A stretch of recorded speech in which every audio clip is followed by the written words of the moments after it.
Everyone. तो बेटा हम पढ़ रहे हैं sexual reproduction in flowering plants, जिसमें हम पढ़ रहे हैं आजकल post fertilization structures and events, जिसमें से हम एंडोस्पर्म डेवलपमेंट और एम्ब्रियो डेवलपमेंट पढ़ चुके हैं। तो इस वीडियो में बेटा हम पढ़ेंगे सीड के बारे में। ओके तो जब हमने पढ़ा था post fertilization structures and events, तो उसमें हमने देखा था कि सीड डेवलप होता है ओव्यूल में, ओव्यूल मैच्योर होके सीड बनाता है। तो आज हम उसी सीड के बारे में पढ़ने वाले हैं। तो स्टार्ट करते हैं।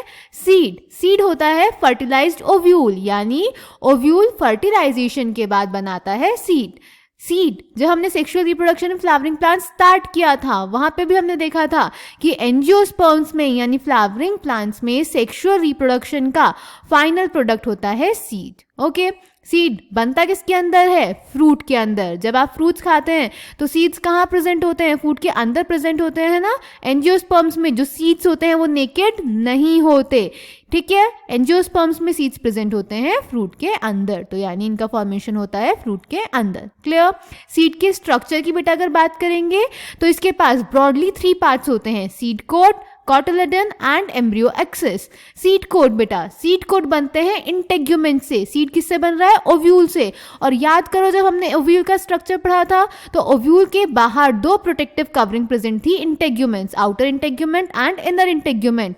तो बेटा वही इंटेग्यूमेंट्स सीड की प्रोटेक्टिव कवरिंग बनाते हैं, जिसको बोलते हैं seed coat. Outer seed coat को बोलेंगे टेस्टा और इनर सीड कोट को बोलेंगे टेगमेन। क्लियर। ओव्यूल में माइक्रोपाइल भी प्रेजेंट था। तो बेटा ये जो माइक्रोपाइल होता है ये सीड कोट पे प्रेजेंट रहता है। क्यों प्रेजेंट रहता है? माइक्रोपाइल क्या था ओव्यूल पे? एक छोटी सी ओपनिंग।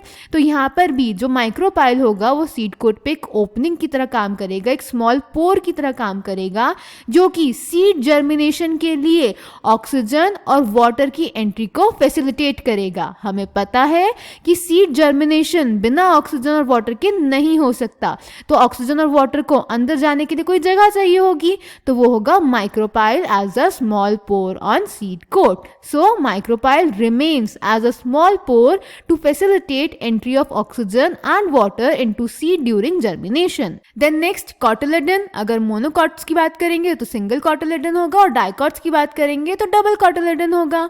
Cotyledons simple structures होते हैं, ये thick और swollen होते हैं। क्यों होते हैं thick और swollen? क्योंकि बेटा इनमें reserve food material होता है। Clear.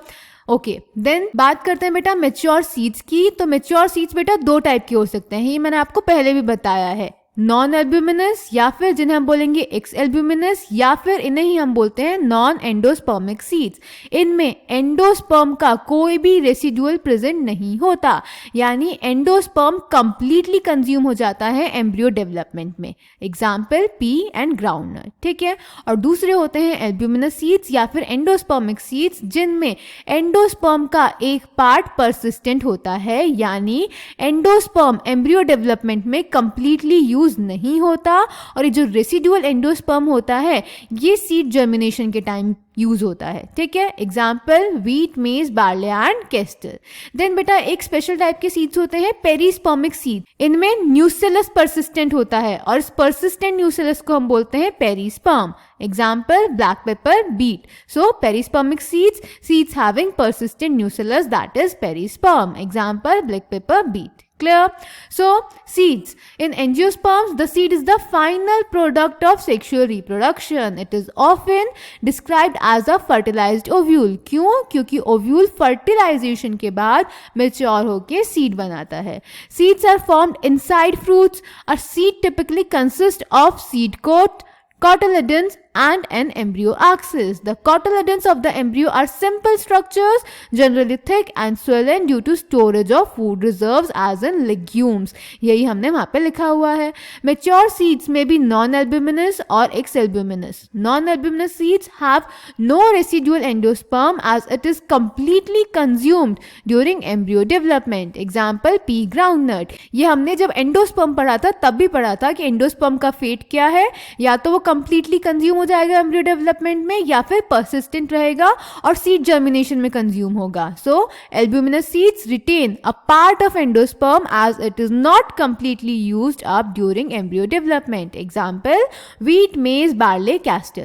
Occasionally, in some seeds such as black pepper and beet, remnants of nucellus are also persistent, जिन्हें हम बोलते हैं perisperm. This residual persistent nucellus is the perisperm. और ऐसे seeds को बोल देंगे पेरिस्पर्मिक seeds. Clear? तो next, integuments of ovules harden as tough protective seed coats. Figure 1.15a. The micropyle remains as a small pore in the seed coat. This facilitates entry of oxygen and water into the seed during germination. यही मैंने आपको इस flow chart में बताया. फिर बेटा यहाँ पे आपको अलग अलग सीड्स का स्ट्रक्चर दिया हुआ है, तो ये फिगर आप देख लेंगे, ये आइडेंटिफाई करने के लिए आ जाती है. ओके, तो ये था सीड. आपको कोई भी डाउट होगा तो आप पूछ सकते हैं कमेंट सेक्शन में. Thank you.